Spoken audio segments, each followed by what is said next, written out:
Assalamualaikum warahmatullahi wabarakatuh.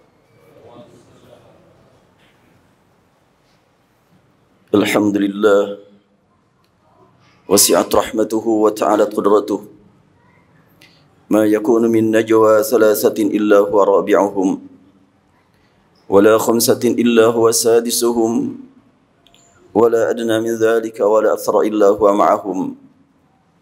أشهد أن لا إله إلا الله وحده لا شريك له وأشهد أن محمدا عبده ورسوله صلوات الله وسلامه عليك يا رسول الله وإنك لعلى خلق عظيم فقد بلغت الرسالة وأديت الأمانة ونصحت الأمة وجاهدت في سبيل الله حق الجهاد حتى أتاك اليقين وعلى آلك وأصحابك ومن اتبعك ومن اهتدى بهداك وسار على نهجك إلى يوم الدين. أما بعد فمن آيات الله البينات قوله تبارك وتعالى يا أيها الذين آمنوا اتقوا الله حق تقاته ولا تموتن إلا وأنتم مسلمون. وقال تعالى وما أرسلناك إلا رحمة للعالمين. Maha suci Allah subhanahu wa ta'ala yang memilih kita semuanya menjadi hamba-hamba yang meraih nikmat iman. Iman kepada Allah satu-satunya Tuhan yang diajarkan oleh seluruh Nabi. Semua Nabi mengajarkan kalimat tauhid. Nabi Nuh berkata, Ya qawmi ibudullah ma lakum min ilahin ghairuh. Nabi Hud berkata, Wa ila adin akhahum hudan qala ya qawmi ibudullah ma lakum min ilahin ghairuh. Nabi Saleh juga demikian, wa ila Samud akhum salihan qala ya qaumi ibudullah ma lakum min ilahin ghairuh. Nabi Syuaib berkata, wa ila Madyan akhum Syuaiban qala ya qaumi ibudullah ma lakum min ilahin ghairuh. Semua ajaran yang disampaikan para nabi, para rasul, ajaran tauhid, ajaran Islam. Orang berkata bahwa agama samawi ada 3. Yahudi, Nasrani, dan Islam. Dari pernyataan ini banyak orang yang beranggapan bahwa Islam sejak diturunkan Al-Quran, bahwa Islam sejak diangkatnya Rasulullah Nabi Muhammad SAW diutus. Ini jelas bukan pernyataan dari pembaca Al-Quran, tapi dari luar yang diikuti oleh para pembaca Al-Quran. Al-Quran menyebutkan wa idh awhaitu ilal hawariyin aminu bi wa bi rasuli qalu amanna washhad bi annana muslimun.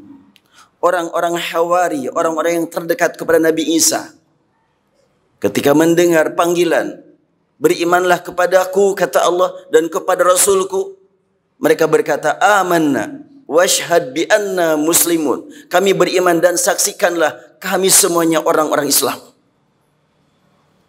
Inilah orang yang terdekat kepada Nabi Isa. Demikian nabi-nabi terdahulu. Nabi Ibrahim, Nabi Musa, Nabi Sulaiman, wa'tuni muslimin. Jadi agama Islam bukan sejak turun Al-Quran, tapi sejak zaman Nabi pertama nama agama adalah Al-Islam. Adakah Yahudi sebagai nama agama? Nasrani sebagai nama agama? Apakah tercantum dalam kitab-kitab mereka kata-kata itu nama agama? Dicari, tidak ada. Agama mereka, agama tauhid, hanya ada yang meninggalkan ajaran Rasul mereka, ada yang berpegang teguh dengan ajaran Rasul mereka, dan ketika Rasulullah Nabi terakhir lahir, diutus, mereka jelas menjadi pengikut Nabi Muhammad SAW. Berbicara tentang generasi terbaik dalam sejarah Islam, tentu adalah sejak zaman Nabi Adam sampai sekarang. Generasi terbaik, generasi terakhir penerima Al-Quran. Karena Al-Quran adalah kitab suci yang sempurna, diterima oleh manusia tersempurna, yang mendapatkan tugas hanya satu penerima tugas tersebut. Yang lain tidak mendapatkan tugas sebagaimana yang Allah berikan kepada Nabi Muhammad. Itulah wa ma arsalnaka illa rahmatan lil alamin. Allah angkat dari sekian jumlah manusia sekelompok yang diangkat jadi nabi. Dari sejumlah nabi dipilih oleh Allah menjadi rasul. Dari sejumlah rasul dicantumkan nama-nama mereka sebahagian dalam Al-Quran. Dari sejumlah rasul dalam Al-Quran disebutkan, diangkat 5 orang menjadi ulul azmi. Nuh, Ibrahim, Musa, Isa dan Muhammad. Dari 5 orang ulul azmi dipilih oleh Allah menjadi uswatun hasanah, Nabi Ibrahim dan Nabi Muhammad SAW. Qad kanat lakum uswatun hasanatun fi Ibrahim. Laqad kana lakum fi Rasulih uswatun hasanah. Dan dari 2 orang uswatun hasanah, Allah angkat menjadi penyebar rahmat ke seluruh alam. Bukan cuma di muka bumi, tapi sampai di langit. Ketika Jibril mengantarkan beliau sampai tiba di tempat tertentu, Jibril tidak berlanjut perjalanan dan Nabi Muhammad melanjutkan perjalanan, menunjukkan bahwa beliau benar-benar menjadi penyebar rahmat bukan cuma untuk umat manusia, tapi untuk seluruh makhluk Allah Subhanahu wa taala. Kalimatnya, wa ma arsalnak illa rahmatan lil alamin. Oleh karena itu, secara periodik dari nabi ke nabi, generasi yang paling afdal, yang paling utama, generasi penerima Al-Quran. Dan sejak Al-Quran diturunkan, kehidupan masyarakat dari waktu ke waktu semakin banyak, semakin bertambah. Tantangan semakin banyak, semakin meningkat. Godaan semakin berat. Ketika pada saat ini ada orang yang memiliki keimanan yang kuat, secara pribadi bisa mencapai derajat keimanan sahabat. Namun secara generasi, Rasulullah sudah menegaskan, khairun nas qarni, thumma alladhina yalunahum, thumma alladhina yalunahum, thumma alladhina yalunahum. Sebaik-baik manusia yang hidup pada zaman aku, generasi aku, lalu diikuti oleh berikutnya, berikutnya, berikutnya. Itu secara generasi. Namun secara pribadi, tidak mustahil saat ini banyak orang yang menempati kedudukan di akhiratnya nanti, membuat para nabi, para syuhada tergiur. Demikian ungkapan Rasul, inna minan nasi, inna min ibadillahi la unasan, laisu bi anbiya wala syuhada, yaghbituhumul anbiya wasyuhada fi makanim indallahi yaumal qiyamah. Dari sekian banyak umat manusia, ada sekelompok yang tidak disebut sebagai para nabi, tidak juga disebut sebagai para syuhada. Namun pada hari kiamat, membuat sekian banyak nabi dan syuhada tergiur melihatnya. Yaghbituhumul anbiya wasyuhada. Karena kedudukan mereka sangat tinggi di hadapan Allah. Mendengar kalimat tersebut, para sahabat bertanya, tukhbiruna manhum ya Rasulullah? Wahai Rasulullah, sudikah kiranya engkau terangkan kepada kami siapa mereka?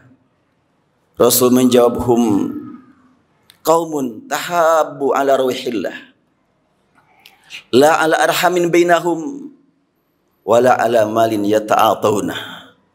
Summa qara'a ala inna awliya Allah la khawfun alaihim wa lahum yahzanun.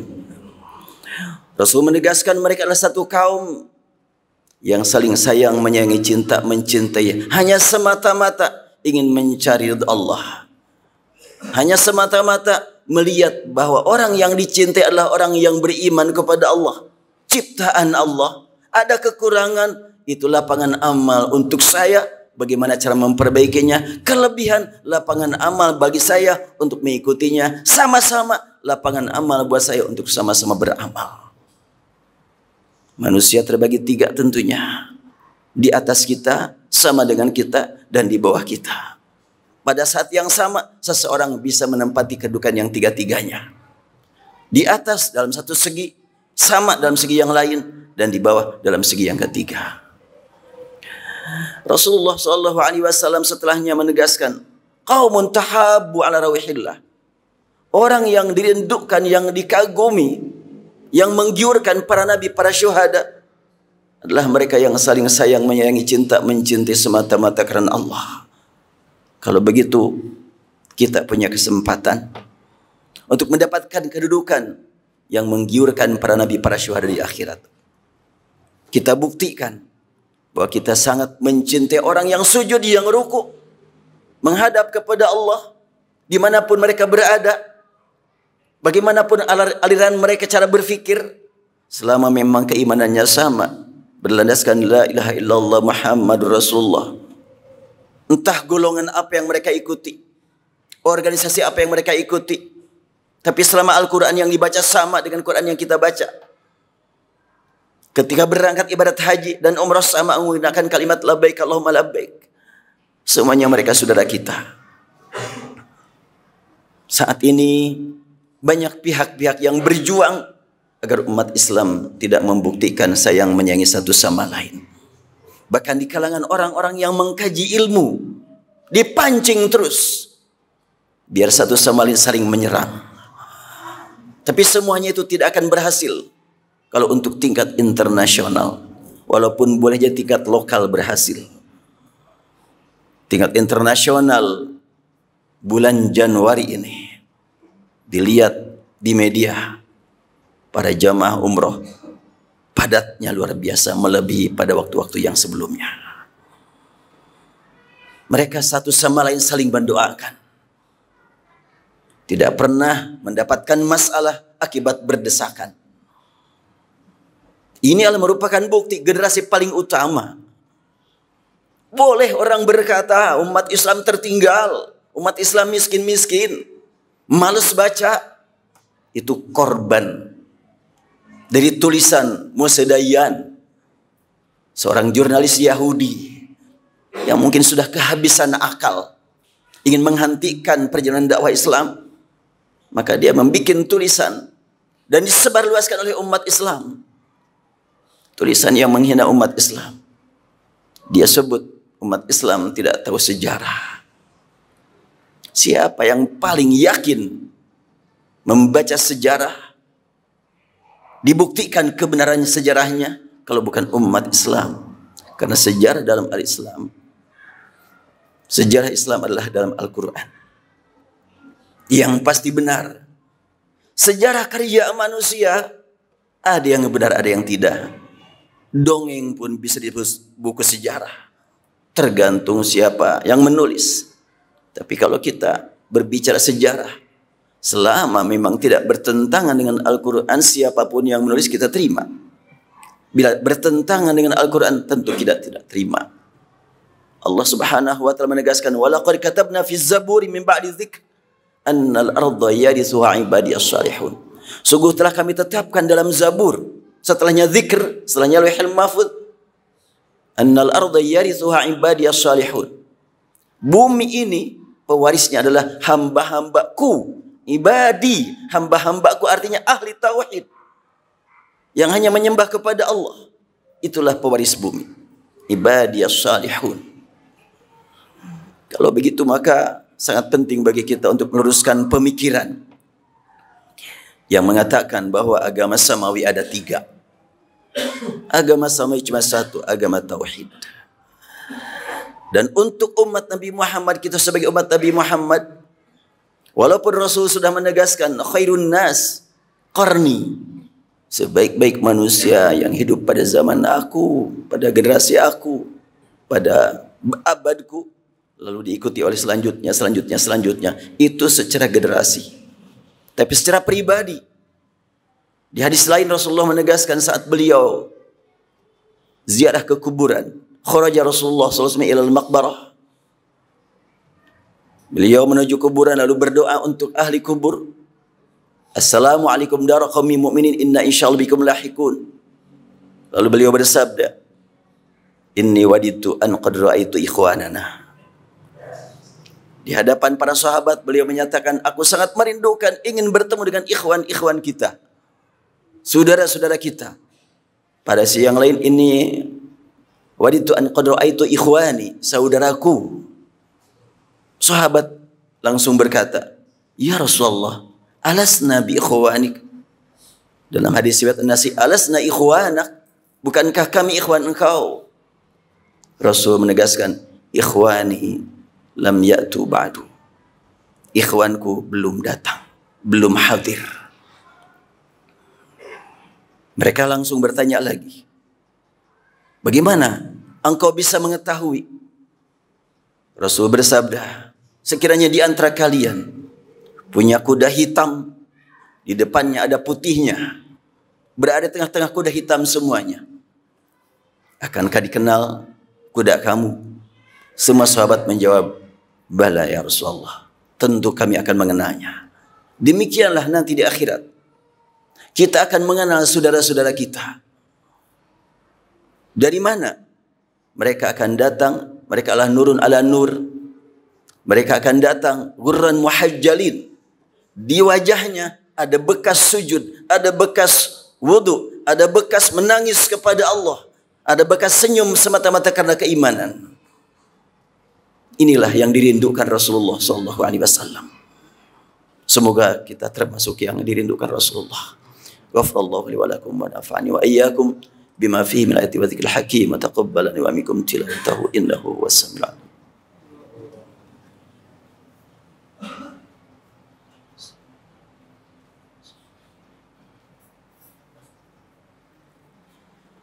Alhamdulillahi rabbil alamin hamdan yuafi ni'amahu yukafi mazidah. Asyhadu an la ilaha illallah wahdahu la syarikalah wa asyhadu anna Muhammadan abduhu wa rasuluh. Kita yakin Allah Maha Adil. Sekian banyak orang yang hidup pada zaman Rasul, mereka menikmati menatap wajah Rasulullah. Mereka menikmati ruku dan sujud bersama Rasul. Dan kita bukan pada zamannya. Namun Allah Subhanahu wa taala memberikan kesempatan kepada kita untuk bertemu dengan Rasulullah di akhirat. Karena Rasul sudah menegaskan, waditu an qad ra'aitu ikhwanana. Aku rindu ingin bertemu dengan ikhwan kita. Karena itu sangat penting bagi kita untuk membuktikan diri kita sebagai orang yang berjuang ingin menjadi orang yang dirindukan Rasul. Kita resapi makna salawat yang selalu kita baca saat salat. Assalamu alayka ayyuhan nabi. Keselamatan semoga tercurah kepada engkau wahai Nabi. Dan Rasulullah menjawab salam kita. Dalam hadis riwayat Abu Dawud, "Ma yusallimu alayya ahadun illa raddallahu alayya ruhi hatta arudda alaihi salam." Tiada seorang pun yang mengucapkan salam kepada aku kecuali Allah berikan kepada aku kesempatan untuk membalas salam tersebut. Kenapa demikian untuk Rasul? Karena beliau adalah rahmah lil alamin, penyebar rahmah untuk seluruh alam. Ketika kita mengucapkan salam kepada Rasulullah, Rasul pun mendoakan kita untuk selamat, bahagia sekali kita mendapatkan doa dari Rasulullah. Tentunya untuk supaya kita betul-betul mendapatkan doa dari Rasulullah, salam dari Rasulullah, dan hanya salam, tidak ada yang lain. Tak mungkin kita memohon pertolongan kepada Rasul, bahkan memohon didoakan kepada Allah untuk untuk yang lain-lain, hanya salam. Demikian sabda Rasulullah. Dan kita selalu dalam solat, assalamu alayka ayyuhan nabi. Berarti bahwa generasi yang paling afdol sejak Islam diturunkanlah generasi pembawa Al-Quran, umat Nabi Muhammad. Dan generasi umat Nabi Muhammad yang paling utama adalah yang hidup bersama beliau. Tapi secara pribadi kita punya peluang untuk mendapatkan kedudukan yang sangat tinggi di hadapan Allah. Sampai membuat para nabi, para syuhada tergiur melihatnya. Untuk itu marilah kita sama-sama mohon kepada Allah Subhanahu wa taala agar Allah tanamkan ke dalam kalbu kita cinta Al-Quran, cinta Rasul, sehingga nanti di akhirat kita mendapatkan nikmat syafaat Al-Quran dan syafaat Rasulullah sallallahu alaihi wasallam. Allahumma salli wa sallim ala habibina wa syafi'ina maulana Muhammad sallim radhiyallahu tabaraka wa ta'ala an kulli sahabati Rasulillah ajma'in. Ya Allah, ya Rahman, ya Rahim, ya Alim, ya Alim al-ghaibi wa syahada, ya Tuhan kami, Engkau Maha mengetahui bahwa di dalam kalbu kami terdapat keimanan, karena Engkau pula yang menanamkan iman dalam kalbu kami. Hanya padamu ya Allah kami panjatkan puji dan syukur. Rabbana ya Tuhan kami, tidak ada yang kuasa memberi nikmat iman dalam kalbu kami selain Engkau. Kami mohon ya Rabbana Engkau berikan kepada kami nikmat istiqamah. Ya Allah Tuhan kami, hanya Engkau pula ya Rabbana yang mengantarkan kami saat ajal menjemput kami untuk meraih nikmat husnul khatimah. Allahumma ya Rabbana ikhtim bisadati ajalana. Ya Allah, Tuhan kami, berikan kepada kami kemudahan untuk mengungkapkan kalimat la ilaha illallah Muhammad Rasulullah saat ajal menjemput kami. Kami sangat takut dengan su'ul khatimah karena kami sering berbuat maksiat. Rabbana ya Tuhan kami mohon saat ajal menjemput kami, Engkau berikan kepada kami Allah nikmat zikir, nikmat rukuk, nikmat sujud, nikmat ibadah, nikmat berjuang membela agamamu. Dan setelahnya kami menghembuskan nafas terakhir, kami mohon ya Allah, Engkau berikan kepada kami nikmat mendengar panggilanmu.